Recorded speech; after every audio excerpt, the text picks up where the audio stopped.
شروع اللہ کے نام سے جو بڑا مہربان اور نہایت رحم فرمانے والا ہے۔ حضرت سعد بن ابی وقاص سے مروی ہے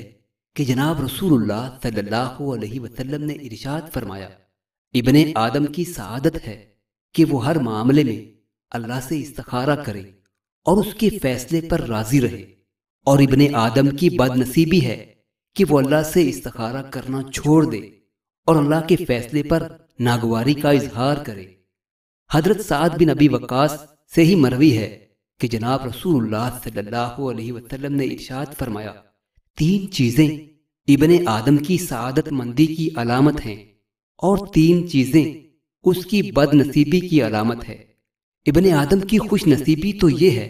کہ اسے نیک بیوی ملے، اچھی رہائش ملے اور عمدہ سواری ملے، جبکہ اس کی بد نصیبی یہ ہے